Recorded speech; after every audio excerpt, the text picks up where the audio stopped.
Ladies and gentlemen, welcome back to today's show. I am joined, unfortunately, again, by the one and only. Do you know you're in my phone as Dr. Grannon? We have to stop calling me that. Dr. Grannon. Doctor. What sort of a doctor am I? Like a love doctor? What doctor would you like to be? I think love doctor. You think love doctor? I am not. I am absolutely not a doctor. But I love it though. The good doctor. Good morning, the good doctor. He's been calling me that for 5 fucking years. Got WhatsApp messages going, good morning, good doctor. How are you, Richard? Today, I'm very well. I just got punched in the face until my nose bled. Okay, let's dig into that a little. Yeah, he did. I was at Sparring, and you get lads, like he's a young lad. He doesn't know me, Dan, so he didn't afford me the fear and respect. He didn't know. He doesn't know. Do you know? Do you know me? Who I am? He doesn't know me though, Dan. And I was like, you do. And he went, I don't. And then you went, punk. So you get these, he's 21, yeah. And I hate sparring with guys like this or rolling with them. Long limbs, and he's got hair in his eyes, and he's kind of a bit nervy. He's constantly flicking his hair out of his eyes, and his limbs are just flopping around everywhere. And you can't predict where he's going to go. So we were sparring with him, light sparring, and I sort of rolled under something. And from nowhere, he just went, and caught me right in the nose. You know where you get punched and you're doing something, you're concentrating, and then your head just goes back. Yeah. And I was like, why is my head looking at the ceiling? Did you pretend it didn't hurt? I just said, nice one, mate, and started bleeding. My phone's going. I need to go into the changing rooms. And listen, if you hear anybody crying, yeah, it's not me. It's defo not me. Don't worry, whatever it is. It's an ancient technique for clearing your nose. So yeah, I just got dinged properly, which is always good for the ego. Keeps you in place. It does, yeah. It's humbling. It's humbling, yeah. Did you kill him? I actually, we had a little chat. He's more into his MMA. And what we were doing was like a drill where you go in super, super close and dirty box. Yeah. But he's got a foot on me. So I'm under him like that. And he just went, it was not easy. really dirty boxing, is it? Not it's really. him having you in a headlock and Pretty punching much, you in the face. just smashing me around.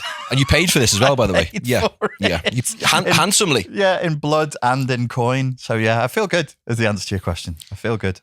Well, it sounds like you've had better mornings. However, I digress. Yes. I'm interested. Tell me. One of the reasons, yeah, not the main reason. There's loads of reasons. Of course. Why I wanted to talk to you today. I've been thinking. Oh, why? Not that. I've been doing this, not this. I've been in health and fitness, basically changing people's lives on a daily basis. That's what you do, Dan. Mate, I'm a life changer. There's nothing I can do about it. For 25, 26 years. Yeah. When I started, it was very much physical. It was very much eat this, do this. And if you don't eat this and do this, it's your fault. You're stupid. You don't want it. I don't even know how people paid me, to be honest. Is this some sort of dumb thing but that you're doing? Turns out that they did, yeah. It wasn't even in the gym. This is just an Asda. Yeah, there's nothing to Listen, mate, eat this. I do that, by the way. Not that, but I follow people. You know, if I know someone, yeah, I'll follow them and look in the trolley. Yeah. And I'll be like, what's that? What's that? Why have you got that? Hey, you told me you weren't eating stuff like that. That's how much of a I am. Yeah. I shouldn't do stuff like that. Anyway, we went off on a little tangent there. So if you see me in Asda, yeah, walk away. There's a Stephen King story. It was a short story where, because Stephen King had a problem with stopping smoking. So he invented this idea. What's it called? 9 Lives or something. It was there's a movie of it. James Woods features in it. And the mafia take over a stop smoking thing. And so people go and they pay and they say, well, I'm definitely going to stop smoking. And then like this gang follows you around. And if they catch you smoking, they inflict horrible punishments on you. They dirty box you. They dirty box you right in the Swede. I like it. I think that's a fantastic business model. We'll talk later. We'll put pen to paper later. If we set that up, people would actually 100% they unironically pay 100% for that. 100% they would. Yeah. Do you know what? And that's quite interesting. That kind of does segue to what we're kind of talking about. Yeah. I figured out, it probably isn't me that's figured out, however, you can't have a dramatic, long-term, short-term, very, very short-term physical transformation if you literally just focus on the physical. if you literally just focus on nutrition and exercise, if you don't address the psychology of change, if you don't address identity issues, you are literally, it's such a short-term thing. You are going to be extrinsically motivated. You are literally just going to be motivated by the scales going down. When the scales get to a certain point, you're going to completely kind of lose your head. Yeah, just tell people what extrinsically means. Extrinsically means you are motivated by something else. So maybe a good one to use was you're going on holiday in 3 months' time. Right. You are motivated by that event. That's outside. You are not motivated by the benefits that you are going to, the long-term personal benefits. The reason why I ask is because there's so much overlap, I think, between our two worlds, because I'll always say to people, I don't say extrinsic, but I'll say the external locus of control. Yes. Is it internal or external? External, yeah. And so tons of people are operating from an external locus of control. Yeah. And as you've just said, you can't make long-term dramatic physical changes that way. No. Because eventually it goes away. 100%. And then or life changes or life moves on or you just age. And that extrinsic factor is either gone or so radically changed. It's meaningless now. It must be intrinsic. It has to be an internal locus of control. Otherwise, you're doomed. I used to, when I was competing as a bodybuilder, in that weird life that I had, when I remember those days. Wear little pants, get oiled up and stand on stage and show people my muscles. Oh, yes. Let's just ponder on that a little bit. Let's just let that image linger. Yeah. It's such a tiny pants. Such a strange world. During the contest prep, during the 16 weeks, I would eat to the nanogram. I would do cardio to the second. Everything I did was so, I'm going to say anal now and see if you giggle. Everything was anal. Yeah, I know. But then as soon as you get off stage, it completely and utterly goes. Yeah. And I found that I would eat myself into a coma. Yeah. Like literally, I'm talking the second I walked off stage. So the second that externally motivating, which is to get up on stage in front of strangers, get up on stage in your pants, which is quite, with tan on and oil. That's psychologically, that's a lot, isn't it? 100%. So you throw someone into that mix who's not emotionally got it together. Yeah. If you look at the nuts and bolts of it, you are standing on stage with virtually no clothes on in front of 1,000 people, asking people to tell you if you look shit or good. Tell me the worst parts of my body. Do I look good? Not really. Okay, thank you. Did everybody else hear that? Great. It's why bodybuilders, a lot of them are tapped. Did other people here look better than me? Yes, absolutely. All of them. We all agree as the judges that you look like shit and they look better than you. Hands up who thinks they look better than him. Yeah, all of us. And the audience stand up and clap as well. Good luck with the rest of your life. It's a horrible situation to be. As a psychologist, I don't see that as a model for good psychological health. No, and it's why I'm still friends with a lot of these bodybuilders, so I apologise if you think I'm talking about you. I probably am. They're all mental. Yeah, it's tough. They're all still living as if they're 20.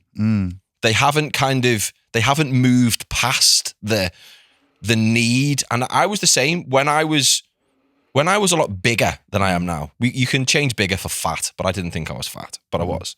When I was bigger, I needed people to go, fucking hell, size are you?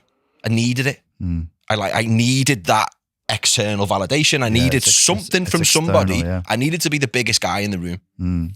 Even if that meant that I was 25, 30% body fat, even if it meant that I could never take my top off in front of another human being because I was just that horrible looking, not muscular, just a big dude. Yeah, I remember those days. You used to shave your head and you had a big round big face, fat moonhead, which is what. But that's what people. But that was the standard then. Like it still is in bodybuilding. I seen a guy today when I was out at the shop and I was just like looking. Yeah. And I'm like, that was me, that. Yeah. He was walking around. He had a bodybuilding t-shirt on, I can't remember the brand, but it was like a supplement company or something. And he was walking like this with his beard and he was like letting everybody know he was there. Yeah. So it's a really weird place to be, but that's probably another episode. We still love bodybuilders and bodybuilding. We're not slagging them off. No, absolutely not. It's not to digress too far, but to me, what I've seen in the last 20 years, because I was always more of a nerd for martial arts, wasn't I? I was always more like just wanting to eye gouge people and headbutt them. Yeah. And Fish hook them. In Asda. And what I've seen is, with the explosion of social media, that niche cult-like world of, which I think in principle is good. Physical aesthetics is good. We should care about how we look. We should be concerned with our bodies. But then it can go to an extreme. 100%. And then those more extreme elements seem to be the ones that have broken out. Yeah. And it's like for men and women, particularly the younger ones, being bombarded with photoshopped images of people who are in like competition level body fat levels. And then that gets normalized. Yeah. And it's like, well, if anyone who lifts weights for more than 6 weeks should look like that. Yes. Or else they're doing it wrong. And you've got the guys who are, I'm only 32. So you've got, is everything okay? Yeah, sound, yeah. I think does he need a drink or something? 32 stone. Ayla. So I'm, a bit older than that. I see guys who are my age and older who still believe that they can look like these 20-year-old Instagram models. Yeah. Oh. It's quite worrying to see. Yeah. It's not, as you know, it's not my world, but like if somebody who's like our age, 32, as you say, handsome. What age are you? Just handsome in 6 months. Yes, doesn't matter. Skirt on. Blah, blah, blah. What at the age we are, blah, blah, blah. And they said, okay, I want to look like a 20. I mean, you're the expert. I mean, there's just so many reasons why it's either impossible or so incredibly hard. It's just not reasonable to think that that's unachievable. No, not at all. Not at all. So, to get back to what I was originally talking about, go on. Do you think there's a crossover? As in, I believe that you can't have a successful physical transformation if you don't address the mental, if you don't address psychology. If we flip that around, you work with people who have dealt with absolute tons of trauma and who really, really struggle. Do you think that they can have a long-term, successful, emotionally regulated transformation if they don't pay a little bit of attention to their physicality? Does that make sense? Yeah, totally. And the answer to the question is no, I don't think that you can have a major psychological healing without any physical transformation whatsoever. And it's weird to even think that you could. It doesn't really make sense. It's like a strange model of the human being, isn't it? This Western model that systematizes and reduces everything down. You're a body and a mind. Well, you're not, are you? You're a mind body or a body mind. It's the same thing. If you have a sore knee or a sore elbow, that's going to affect your emotions and your 100%. perceptions. Yeah. You're one thing. It's a weird little game that we play where we pretend we're one thing or the other. The other thing I notice in between our two fields is they are both infected by naivety around that issue. So in your field with diet and nutrition, the naivety of the fitness trainer is to say, all my client needs is knowledge. Yes. That's what they need is knowledge. 100%. They don't realize that eating loads of cake makes them fat. Yeah. And you're like, oh, well, no, they know that. They actually do. They absolutely know that because they have got, I did a YouTube video about this today or yesterday, talking about something incredibly similar. Yeah. You've got every single piece of information, everything that you could ever need at your fingertips. Yeah. Why aren't you doing it? Yeah, there was a conversation I regularly have with a couple of women in my life who I care about very deeply, and they keep coming to me. And they come to me for diet and fitness advice, and I'm like, I don't really know. But I've actually said to them both, look, you're going to have to accept some facts here. There are things you love to eat regularly that you probably are going to have to let go of. And no, the extra spin class isn't going to do it. And no, walking for 3 hours isn't going to do it. Yeah, but I take the stairs. Oh, do you? I mean, and in fairness, both of these, they're at different age groups, very opposite ends of the age spectrum. And they both will train extremely hard. but we're back to something that I'm sure will recur later as we're talking, is belief. They believe they can train it off.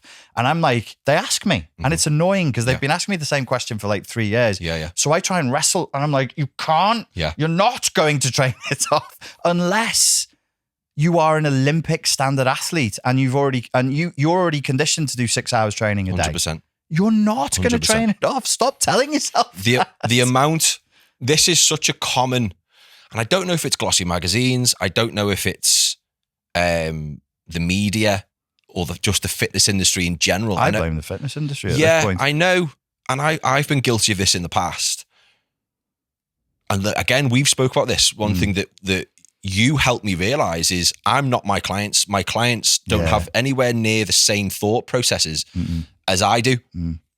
So, because I had to learn that myself the hard way. That's how I could. Yeah. I can hand this wisdom on to you, because after 8 years of banging my head against a brick wall, I was like, well, but it's 100%. And I was exactly the same. I was like, well, why aren't you eating 8 meals a day of chicken and boiled chicken and rice? Just tell What's me. Look wrong me in the with eyes you? and tell me.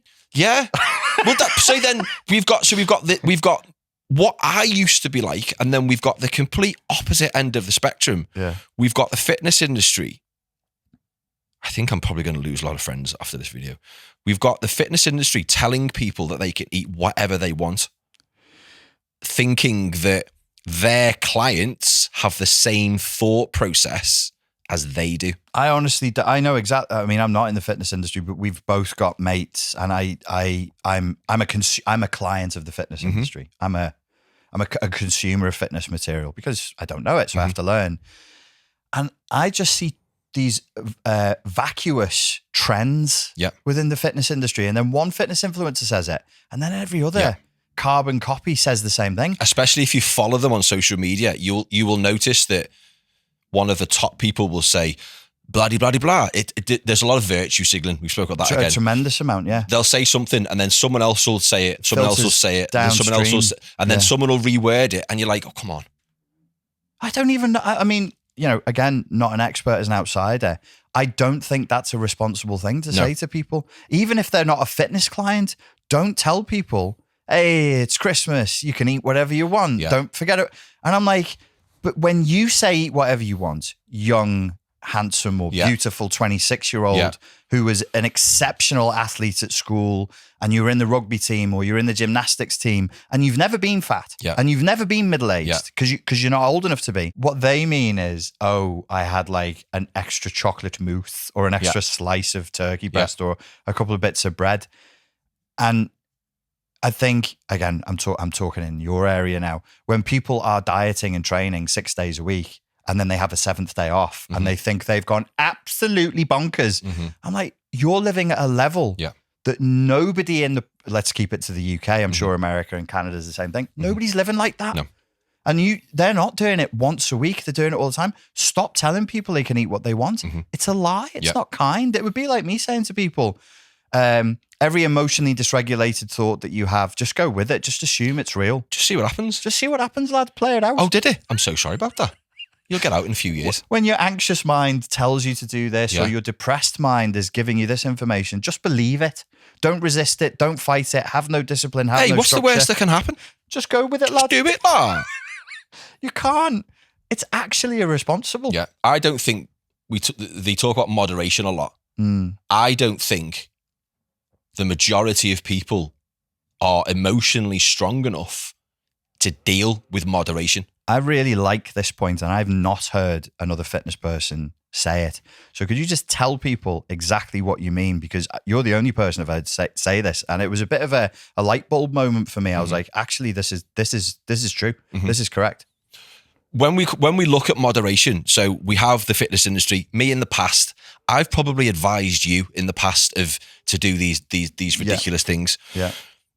There are certain feelings, there are certain emotions that are stirred up when you consume food, which for your entire life you've been told that you're not supposed to consume it, but you consume it anyway. Yeah.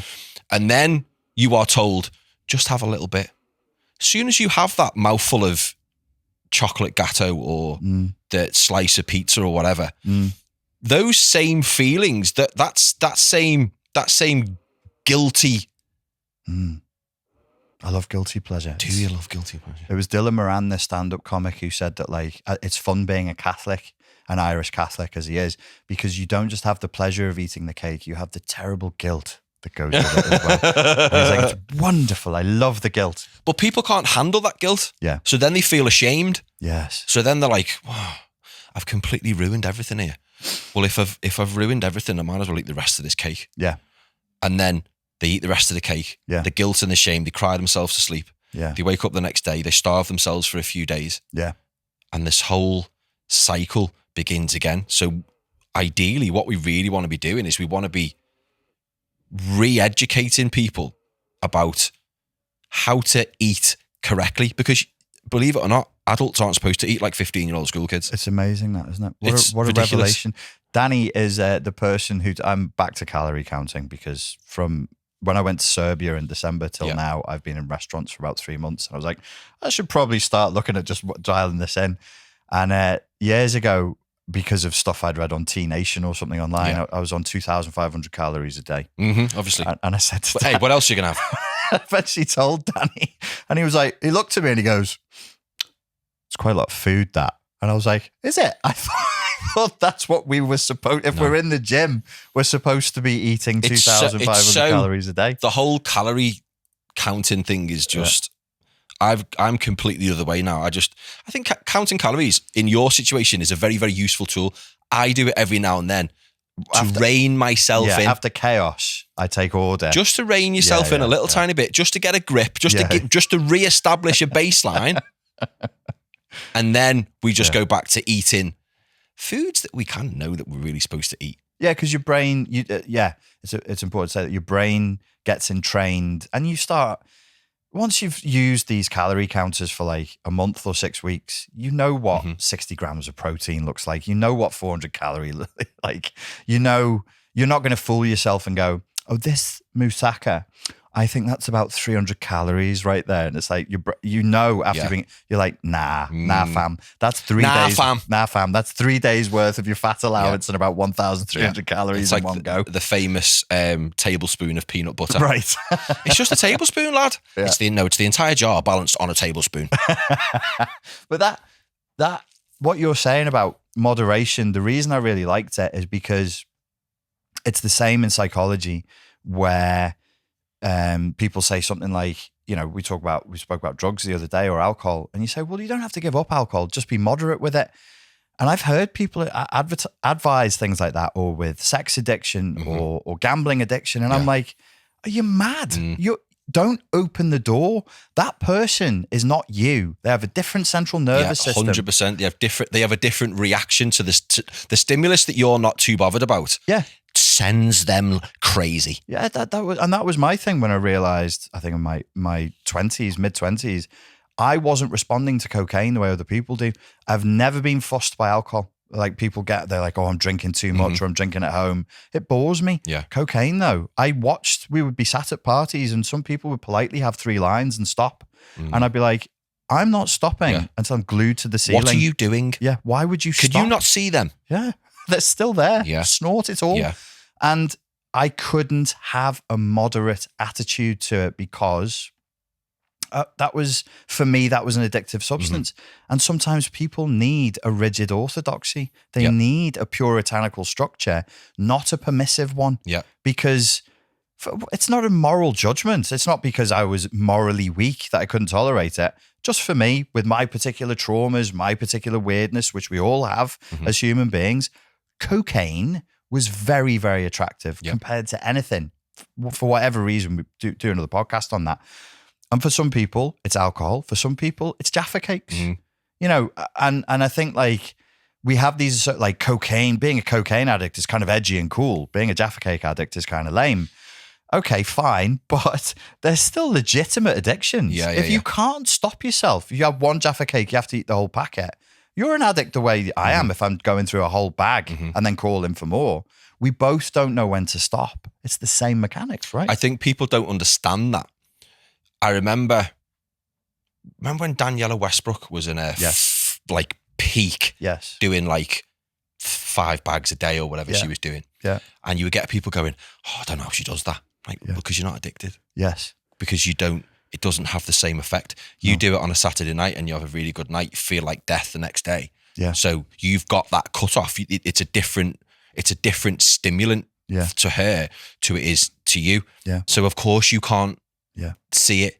And it's like these people that massively overconsume the fitness industry. Just have one. Just have one piece of chocolate. Yeah, all right. And here's another thing with that. I think this is a big subject. We take science and we take scientific truth and scientific theory, and then you apply it to the human, and the chaotic human mess makes a mess of it. Because you said that you used to advise people to do this. Actually, you were always a little bit orthodox with this, even back in the day where everybody was saying if it fits your macros. Everybody was saying that. You were saying, don't do that. Don't do it. If you absolutely have to, all right, fine. Like it's a social thing or it's a once a week thing or whatever. And I remember you saying to me, like, you've got to consider the quality of the food you're eating. 100%. It's not just numbers on a piece of paper. Yep. It's not just what it says in MyFitnessPal, these micronutrients and macronutrients. It's chocolate doesn't go through your digestive system the way what tends to happen? Broccoli does. What tends to happen? We spoke before about extremes. As soon as the concept of if it fits your macros, the original, the proper way, if there's a proper way of doing it, it's the 80-20 rule. Yeah. So 80% of your calories come from whole, nutritious, traditional, what you would call healthy diet food. Starchy carbohydrates, lean proteins, that kind of thing. With 20% of discretionary. If you have a little piece of cake with your kids, it's no issue. It's not nothing's going to happen. It's absolutely fine. Yeah. As long as 80% of the week you are eating the way that you know that you're fucking supposed to be eating. Yeah. Then if you want to have a dessert, because I've obviously got two little boys, and if my little boy says, "Should I have a piece of cake?" I'm not going to go, "I'm sorry, it's just not in my calories," because that would just make me a horrible person. Yeah, that would make me the old me. Remember me? So as a principle, it's not too bad. However, the old extreme pops in, and people flip that around then, and people are trying to squeeze in a McDonald's breakfast on pancakes into like a 1,500 calorie allowance for the day. And it's like sound. It doesn't fit your macros. Now you can't eat for the rest of the day. Yeah, and that won't fill you. It's not going to give the satiation. So this is the way that people, and I've done it, reason things. Right, I'm going to have this breakfast and then I won't eat for the rest of the day. Because that's your hungry brain is going, just bullshitting you. Just do it, La. Yeah. Just do it. It'll be sound. Yeah. We just won't eat for the rest of the day. Yeah. All right. And you go, yeah, sound. Okay, we'll do that then. 2 hours later, you're going, fuck, I know what I'll do. I'll take some calories from tomorrow. Yeah. And I'll have them now. Yeah. Because I'm starving and I feel faint. I feel shaky. Yeah. No, you don't. You're just hungry. So then you forget that you've had the calories. Well, I say forget. Well, I kind of don't really forget. Well, there is a kind of weirdness, isn't there, with that? Like, and that's why I think it's good to get back to actual calorie counting and MyFitnessPal and all that for a period. Because one of the things I notice is how much I'm bullshitting myself. I'll go, I've definitely tracked everything I ate today. Yeah. Did you? Yeah.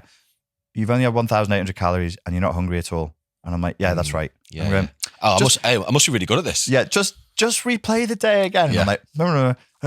Oh, that protein bar that I ate at 10 a.m. Oh, and then I'm at my nan at Costa, and I do believe it was a large caramel macchiato, and there might have been a muffin in there. But that did I not scan it? Is it not? Oh no! When you say put everything in, you mean everything.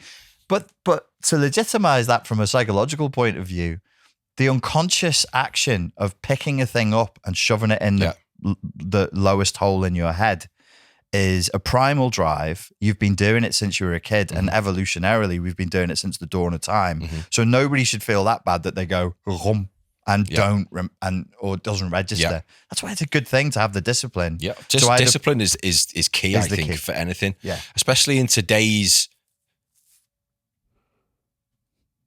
what's the word I'm looking for? Omnipresent. I think is what they say. Jesus, food's everywhere. It is omnipresent. Everywhere. I tell you what, Dan, get this. It's ubiquitous. Danny, I tell you what. Cut, I need to go to sleep. My lexicon. I need a nap. But it's I remember, and I know you remember, when shops shut. Yes. I remember when you deliver what? No, there was no such thing as Deliveroo. You had to go, right, I think I'll go to the shop tomorrow. Yeah. You can literally 24 hours a day, 7 days a week, you can get anything you want delivered to your door. You don't even have to. Someone put a meme up on Facebook yesterday and it killed me. Things that kill me probably shouldn't, and it's probably not going to sound anywhere near as funny as it was. And it was basically saying that things that used to involve getting up, getting a shower, getting dressed, getting in your car, and driving to the shop, now involve going to the other room to get your wallet. Yeah. And you still go, fuck's sake. Yeah. All you've got to do is go to the next room. Well, I mean, naked. You don't even have to get dressed. No, but the proof of the pudding's in the eating, isn't it? Because if you go back and you look at like film footage, 1910, 1920, 1930. 100%. Everybody, there's no fat people there. There's like one or two, and they've probably got like feather boas on and a gentleman's hat. But everybody else is really, by modern standards, very slim. Yeah. And they were, if they could eat bacon, eggs, duck fat, dripping, bread pudding, but they move it every time they want to do anything. They have to move. Yeah. You have to not so much earn your food, because that's very gimpy PT. Earn it. Yeah. Earn it. But back then, like, people will say, just eat like your nan and granddad used to eat. Like, yeah, but your granddad used to walk 6 miles to work in the morning. Before he even started. In a factory, on his feet for 12 hours. Yep. And then had to walk back. Yep. You go downstairs, put your laptop on, and sit on the couch all day. And I think the whole attitude to health, and I'm not saying, oh, it was well better then, because what I suspect was happening, my grandparents actually did work at the factory in Port Sunlight, and they were avid smokers. And I was like, I wonder if they would just go to walk on their feet, move their hands, move their limbs, get hungry, and then just suppress it with ciggies. Because it does, doesn't it? Nicotine and coffee. Yeah. And stay totally dehydrated and whatever. But the point is, less calories entered at 100%. The end of everything. 100%. One of the things I was going to come to before, the reason why people are stuck on trying to train food off, I think, is actually because of a scientific truth from thermodynamics of calories in, calories out. And if I had anything that I would say to PTs is just don't tell you, it's true, but don't tell your clients that. You can't tell your clients everything that is actually true. No, because they will take this smallest bit of information and they will go, so I can burn it off, can I? And then they'll see them do it in their heads. They go, bag of what's it? I reckon that's about 7 burpees. I reckon I could do. And then you've got the Fitbits, or you've got the other fitness trackers are available. Yeah. You've got the activity watches saying that you've been to the gym, you've just burned 1,400 calories. Yeah. It's like, no, you haven't. No. You've just done a 45-minute legs, bums and tums class. Yeah. That you haven't burned. And of those calories, virtually none has come from body fat. Virtually none has come from subcutaneous fat. Yeah. It's all from the fat inside the muscles. Intramuscular so fat. You possibly burn 300 calories in a session. Of those 300 calories, the majority of it is going to come from carbohydrates. Yeah. A big chunk is going to come from the fat stored in the muscle. Yeah. And if you're really kind of consistent, a little bit of the wobbly bits is going to come off. So the whole, you can burn it off. Yes, technically you can. However, if you leave your legs, bums and tums class, if you leave your HIIT class and then go and have a sausage dinner because you believe that you deserve it, you tell me why you're not losing weight then. So when there were these two ladies in my life, whenever they bring this up and say, but you know that you can burn it off, I'm like, yes, technically you can. Yes, you can't though. But actually you won't. Yes. You won't, because none of us, if you lived in a training camp and people were watching you who understood diet and nutrition and they told you what you now needed to do, and you were like, I'm going to bed now. No, you're not actually, because you now owe an hour and 20 minutes on the track, and you lived that life, then the consciousness would go, oh my God, like this, this is what it actually is. David Goggins lost, didn't he? He lost, however many £100. Oh, it was hugely and his fat. Was, the majority of his came from exercise. And people quote this to me, but David Goggins did it. Okay, so try and live like Dave Goggins for a day. David Goggins, from the second he woke up at 4 o'clock in the morning, didn't stop. And that's trauma, by the way. Yeah, it's a really intense trauma response. That's completely normal. That's exactly what normal people do. I think didn't he join several he passed the bar for different special forces. He passed the bar for the Navy SEALs twice for some reason. He had to go through it twice. He did Navy SEALs, and then I don't think he got into Delta. I think he got knocked back from Delta a couple of times. Right. But it was like, whether he did or not, this might just be embellished to sell more books. Who knows? Yeah. But I'm sure he tried twice for Delta, but got horrifically injured. Yeah. So he physically couldn't. It was like he was dragging himself along.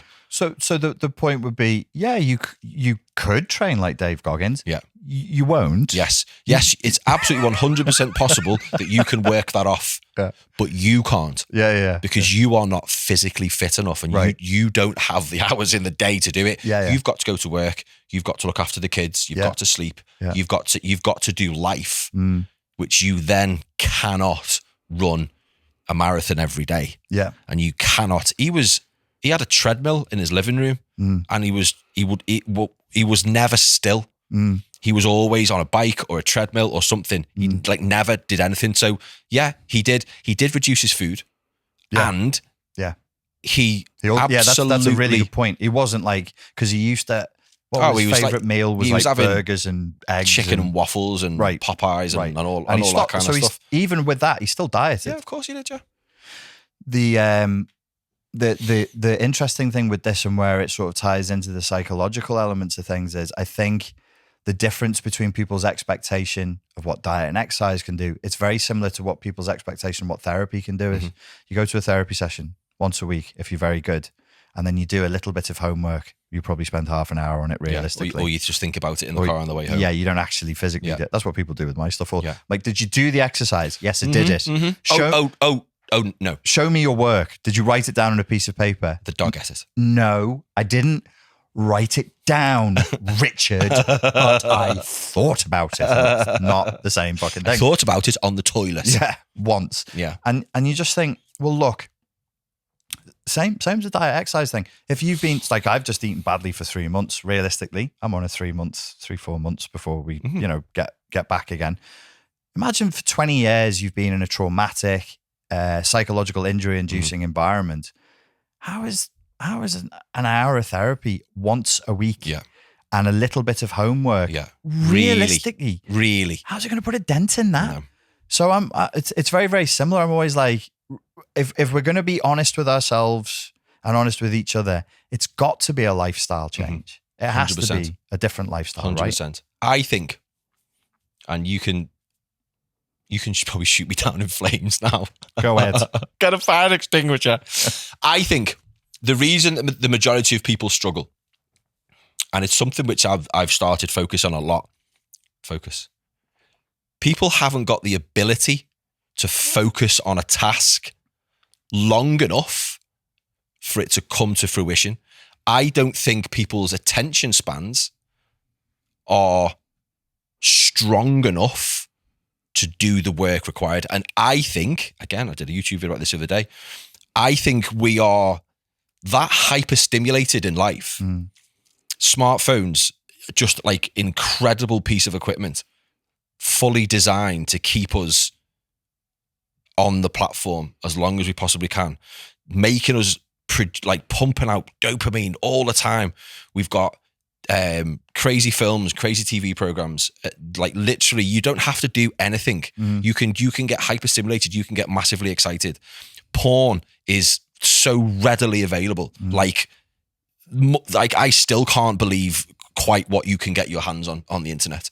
So people don't really have to work for anything anymore, which means that the boring stuff, the delayed gratification, it becomes that much harder. Yeah.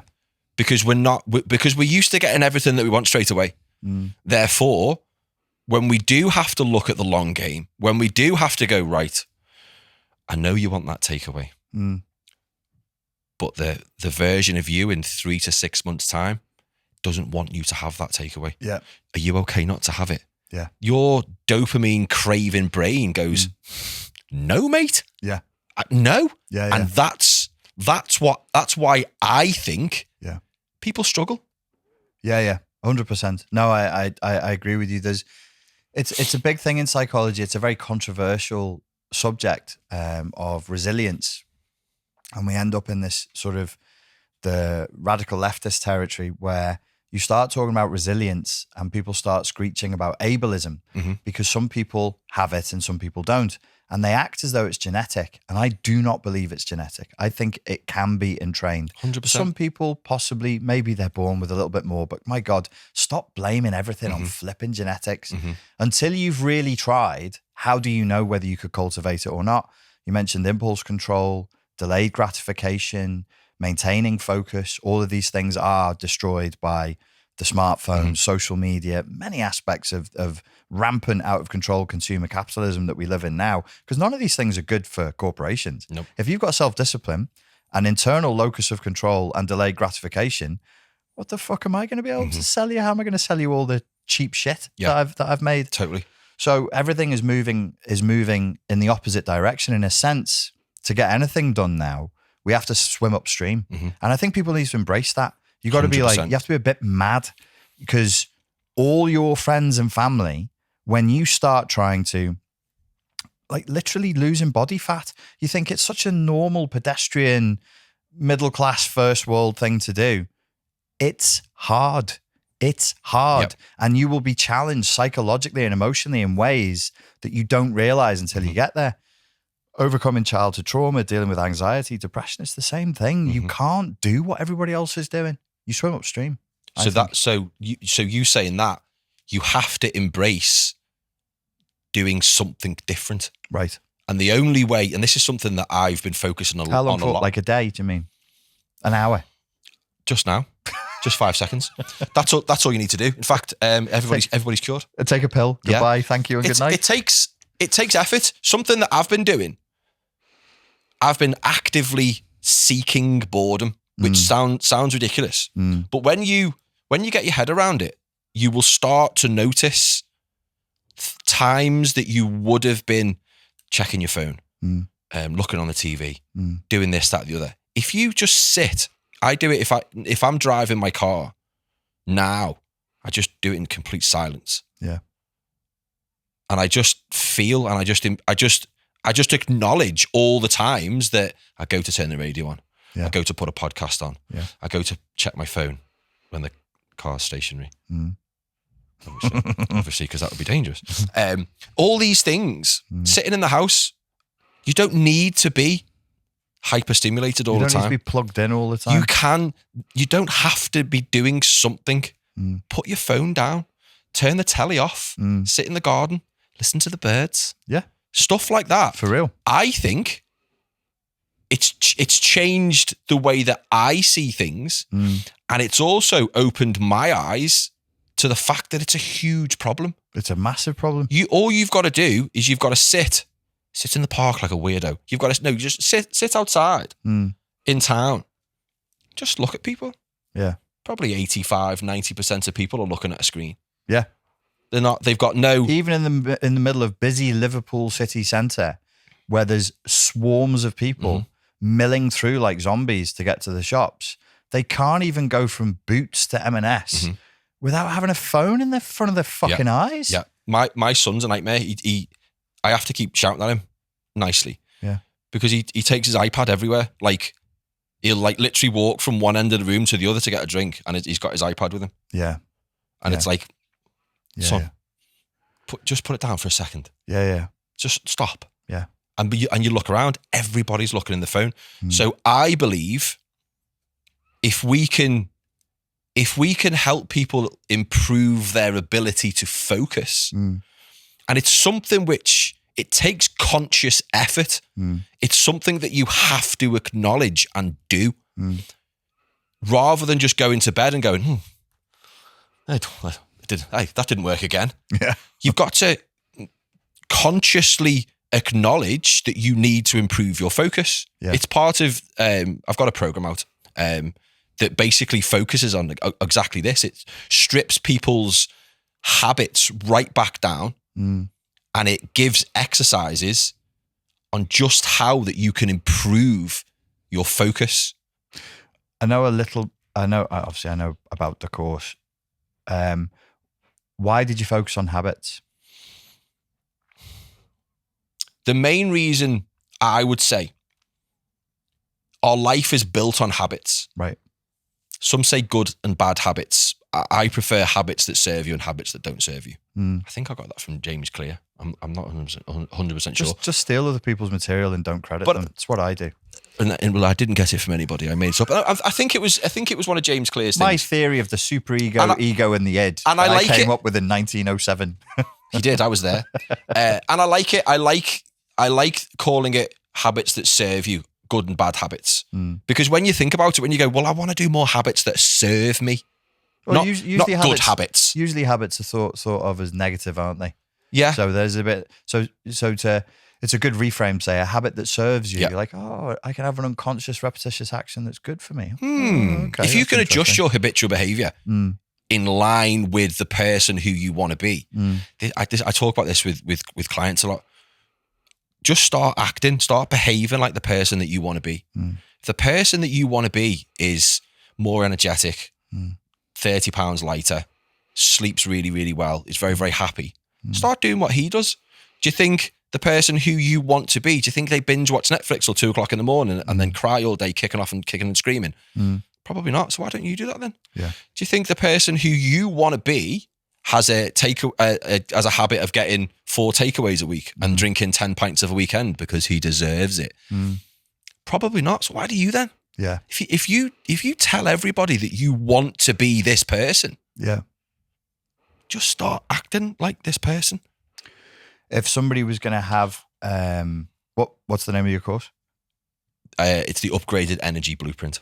So, more affectionately known as the Blueprint. The Blueprint. If somebody was going to have a good day, where would it start? So if I'm on your Blueprint program, I'll open my eyes and I manifest as Richard Grannon. Oh, I'm handsome. Lucky me. Hi there. Hello. Hi. Good morning, everybody. Good morning, That's everybody. How I woke up handsome today. Good morning. It starts in the morning. What's the first thing I should be looking at doing? The first thing that you should be looking at doing, I would say, would be waking up without an alarm clock. Okay. If you can. And again, this is something which takes conscious effort. Everything that you want to do requires effort. So then when I wake up in the morning in this scenario, it's actually the time that I went to sleep last night that's going to have an influence on the morning I'm having. Of course now. It is, yeah. Okay. Most people if you're looking at getting 8 hours sleep, you need to be in bed for 9 or 10 hours. Okay. So the day starts in the morning with a fantastic morning routine, but your morning starts the night before. Okay. So I wake up without an alarm clock at a good time.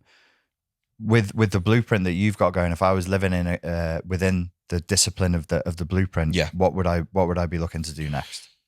The beauty of this program is we can adapt it to whatever your situation is. Right. So we look at the laws of individuality. If you haven't got time in the morning for 2 hours of transcendental meditation, you an weak, hour useless of Reiki, piece and then of shit, you. Stop making fucking excuses and do your fucking meditation. Do it. You should do it the Dave Goggins we style.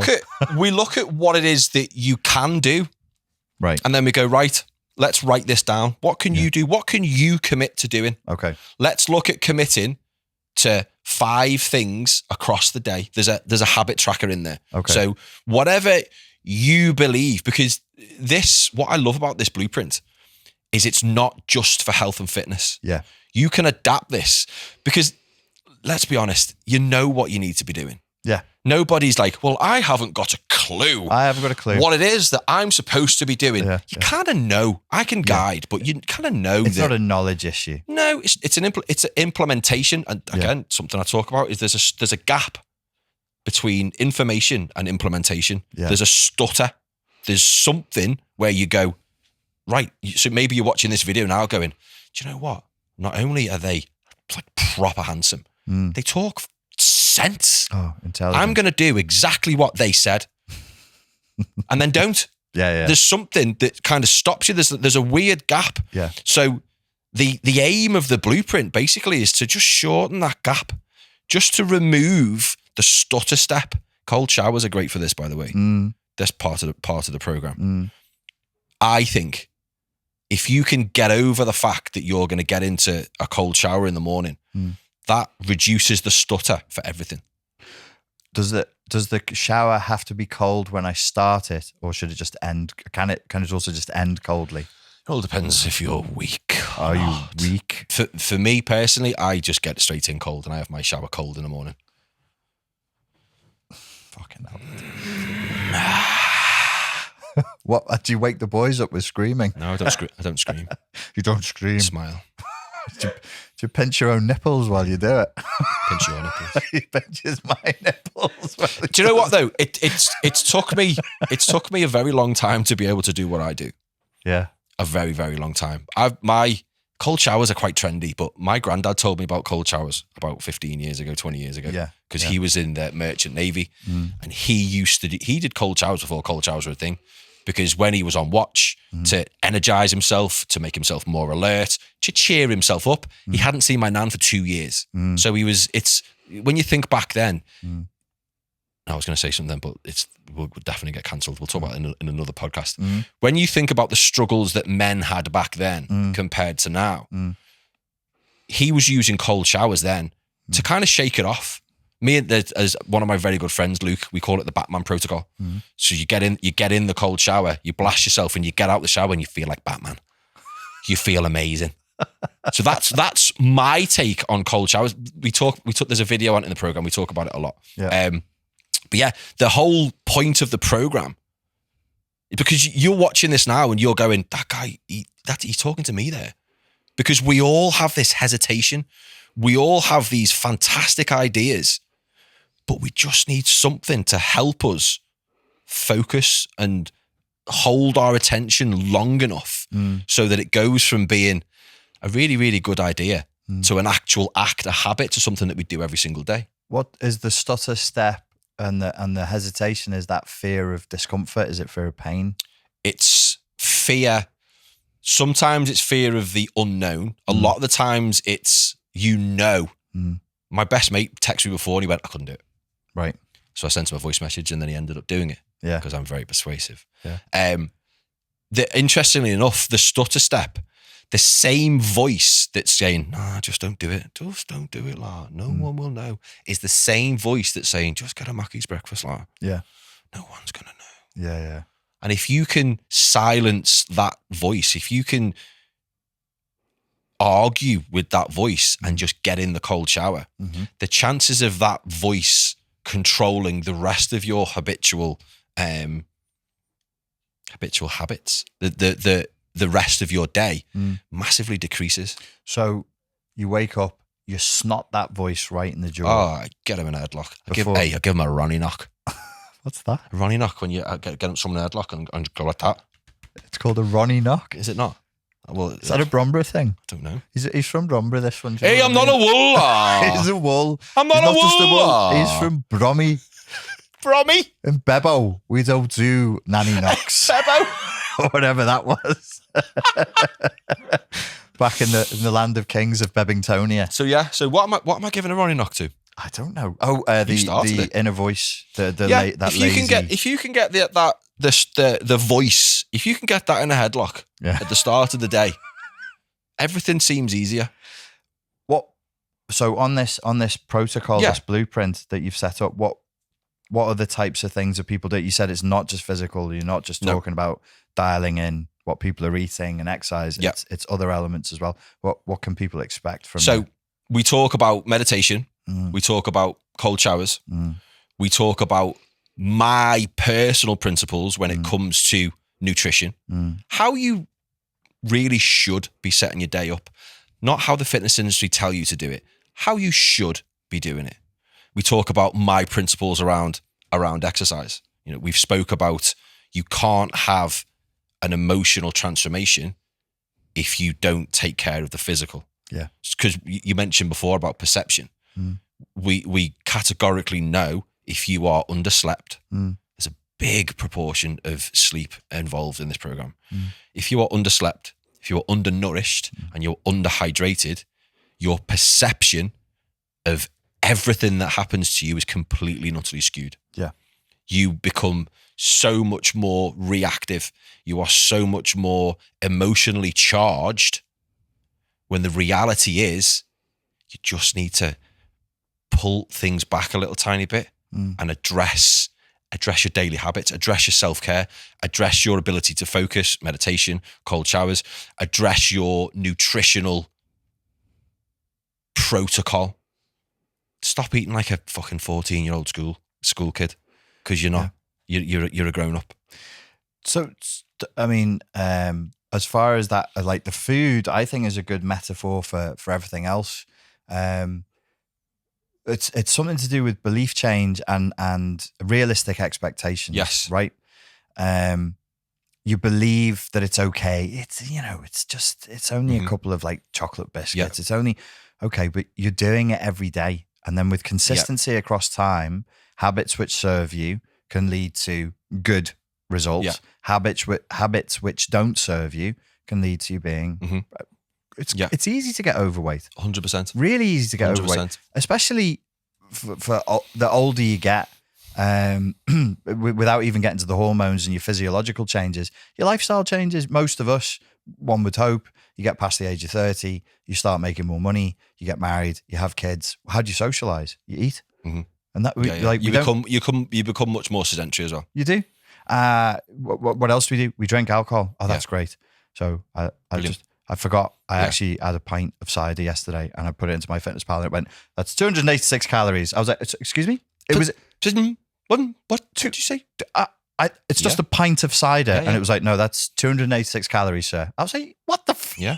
So what used to happen when I used to go out and have 5 pints of cider? That's the equivalent of me eating 8 chicken breasts. Yeah. Well, if you look at it like that, you go out, a pint of lager between 200 and 300 calories, depending on which one you're having. Yeah. You could do 10 of those on a Saturday night. Yeah. 3,000 calories. And you've eaten. And your awareness of to what's right and wrong completely goes. Yeah. So then you stop at the kebab shop and you have a massive pizza, massive portion of cheesy chips and a doner kebab. But could it sound? I've been dancing all night, mate. Yeah. But honestly, I've not stopped dancing all night, mate. I need to refuel. Do you? Have you danced all the way to Brighton? So realistically, then, like, I suppose we could say, like, if you're here and you want to be here, the amount of time it's going to take between those two states, it varies from person to person, and what you need to do between the state you're in and the desired state. You've got to get more realistic and have a better expectation. Ask yourself better questions. Right. Okay. That's the way that questions are the steering wheel of the mind. If you can ask yourself the right questions and give yourself honest answers, you will go really, really far. Okay. Because with your program that you've got with the blueprint, I sort of equate it to the psychological recovery for people, where really, like, ultimately what therapy does and ultimately what I do with people, it's a kind of internal parenting. You've got to parent yourself. 100%. You've got to accept responsibility for your own actions. Right. And you've got to manage your own expectations. If you are expecting to lose weight, if you're expecting to manage your emotions and regulate what's going on in your mind, yet you're consuming chicken nuggets, chips and beans every night for your tea, you're fighting a losing battle. Yes. Because you are expecting miracles. So then when miracles don't happen, you get super disappointed. And you give up. So then if you ask yourself the right questions, well, why do I feel like this? What have I done? Okay. Am I behaving like someone? Am I behaving like a high value individual? Not really. I'm drinking too much, doing too much drugs. I'm eating too much crap food. I'm not getting any sleep. Okay. So is it my fault? Yeah, it is. Yeah.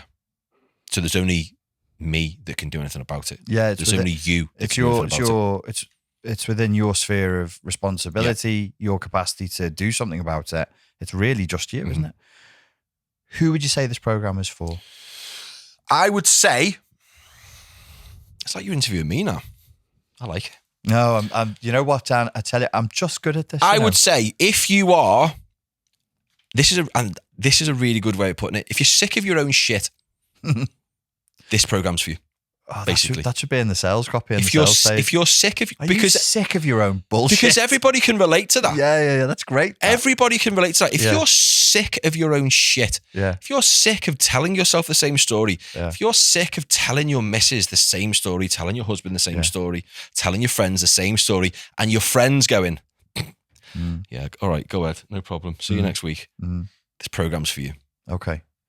And the program's called The Blueprint. What if somebody's looking at it and they're going, okay, I hear what you're saying. I'm going to actually buy this thing. What can they realistically expect?